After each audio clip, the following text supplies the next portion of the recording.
So I just bought this base M4 Mac Mini for about 600 euros. When it first came out, it was touted as being very good value, especially considering it's Mac OS, you know? This video is not sponsored by anyone or anything, but I will have affiliate links in the description below if you want to check any of this stuff out. This will be a pretty casual video of just a dude talking about his issues with Windows and why I'm trying to replace it. Can I do that? The short answer is no, but the long answer is a little more complicated. Mac OS in general has never been that good for gaming, and I am primarily a gaming content creator, so that alone makes the switch a little hard. But could I replace my Windows PC with a Mac, a capture card, and a PS5? For the games I play, I absolutely could. They're all available on PS5, and to be totally honest, it's my preferred way to play over PC. With that setup though, there's still one little problem. Every so often, I have a sponsor, and they want me to install a test server on my PC so I can play the game in advance. With some sponsors like AI Limit, they can give me early access through PS5, which is exactly what I did. Some only offer this through Windows PCs, so yeah, I don't think I can completely replace it no matter what kind of combo I have. Even though, at least for like 2021 standards, my PC over there is kind of a beast. RTX 3080, some powerful Intel CPU, I forgot which one. It even has the RGB for extra frames, so, you know, it's a completely capable PC. And now the question is, why? Why do I want to overcomplicate my life by having to use a capture card and, you know, the PC anyway, when I can just do everything on the PC? Let's start with the overarching reason. I have grown to hate Windows. There are too many times where I've had to spend days at a time troubleshooting some random issue that just popped up from nothing. Sometimes there are no issues for months at a time, and it's completely fine. But when an issue does pop up, actually locating that issue is a nightmare. Last time I had an issue, all 4 of my RAM sticks decided to just explode. Not literally, but like they all simultaneously died, which didn't actually brick the PC or cause it to just not work, but from that alone spawned so many different little issues and random blue screens of death and crashing and all that. Just last month in my girlfriend's PC, the GPU died. Like, it just died for no reason. Nothing happened. It was only like 2 or 3 years old. And the process to actually figure out that it was indeed the GPU that died and not the PCIe slot or the motherboard as a whole was extremely frustrating. And it would be doubly more annoying if I didn't have a bunch of PCs lying around where I could just swap parts in and out. That is, of course, after all the software troubleshooting you can find, like BIOS updates, uninstalling and reinstalling the drivers, which also didn't even work because the motherboard didn't recognize there was a GPU in there in the first place. So yes, it just died. Maybe I've just gotten unlucky with hardware. I'm not sure, but I always buy new and always from reputable brands. So it's like, what else can I really do to avoid that? And that's just the hardware side of things. I used to edit on Windows as well through Premiere Pro. I know Adobe bad, whatever, but it's a software I've been using to edit for a decade, so I'm not just gonna switch. For me, it always just ran quite poorly on Windows, which is why for like the last 5 years, I've been using a MacBook to edit, and it's infinitely better. It might be possible that there is some internal settings hidden 76 folders deep in my Windows PC that would make things run a little better. And while I do consider myself somewhat tech savvy, I just don't have the patience for that all the time. Sometimes I just want things to work how they logically should work. And as cringe as it might sound and will label me forever as a Apple fanboy, that is what I like about Mac. Also, the relatively very few issues I do run into on Mac systems, they are extremely easy to troubleshoot because everyone has the same hardware. For example, I stupidly upgraded to a beta version of Mac OS at one point just because I was, I don't know, bored. And I was like, cool, let's see the next update. After I updated, Premiere Pro started crashing. And I'm like, what the hell? This doesn't happen, because it really didn't before that point. And literally within a few minutes, I figured out from a different Mac user that the crash happens when Premiere Pro is done auto-transcribing a sequence, which yes, is a very specific thing, but because it was happening kind of to everyone at the same time with all the same hardware, you figured it out and you could, you know, work around it until that bug was fixed. There are a couple of niche reasons as well that mainly boil down to software stability, which may or may not could be fixed by some method, but through hours and hours of troubleshooting, I never could. Sometimes while I was recording voiceover, much like this, my microphone would make a pop sound, and it was very annoying. I did everything everyone through a Google search told me to do, and it never went away. It was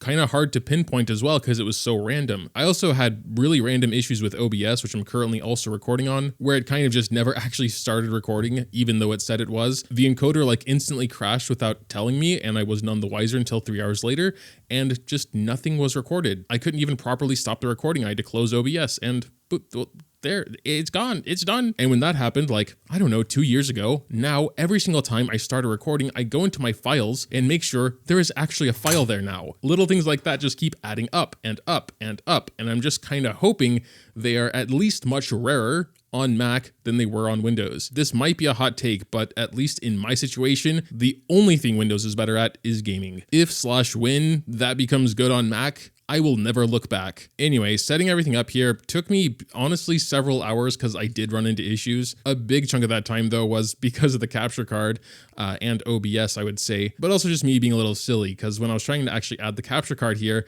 I went to capture card device. You know, I'm like, that's what I'm trying to get the feed from.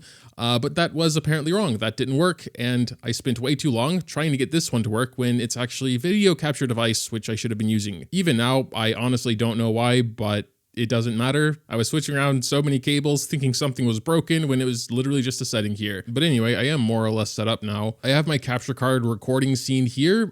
Currently my PC is off, so no signal, but I'm gonna turn it on and we'll see how that works. This is just the day after I set everything up, so I'm just kind of praying it still works, but we will see here in a second. Yes, there it is. It even has like the startup logo. And yeah, here's my Windows PC on Mac. So, you know, if we're gonna just play some Genshin or whatever, we can open that up. I'm not really sure why it looks as bad as it does and in letterbox mode, but that's probably something we can fix. There we go. And yeah, that looks, you know, really solid. So there is basically the setup. There are a billion wires behind there, almost every port in the back I needed, including the hub it's standing on. But I do very much like that the entire package just barely fits under my TV riser. And there we have the capture card that is currently in the PC over there. That's almost the only thing connected anymore, which is honestly pretty cool. So besides the fact I do have a second monitor for this setup right over there, I did need pretty much every port this thing had to offer. The cool thing about this setup is that nothing has to change here. Even when I want to like go to PS5 gaming, for example, from my Windows PC, I just take the HDMI out of the back of there and plug it into the PS5 and that should work.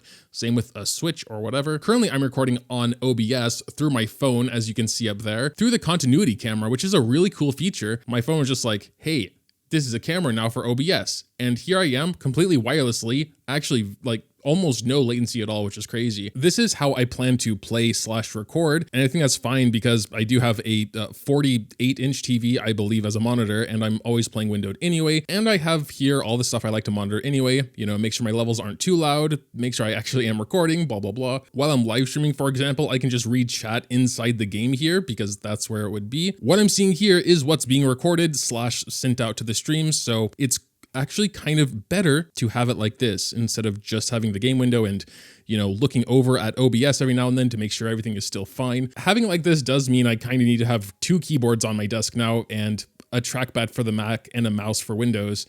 I don't think that's completely necessary. There are some softwares that kind of, you know, combine all that and you can switch it. But for me personally, I'd kind of just like to have two physical different things to associate with the different operating systems instead of wondering why the keyboard's not working now and then, you know, remembering I have to flip a toggle. But I am in the fortunate position where my desk is pretty large, so I have the space for that. It's not really a big deal. But yeah, outside of that specific edge case about test servers, I could replace my Windows PC with like a Mac Mini and a PS5, and I guess I would need a capture card as well.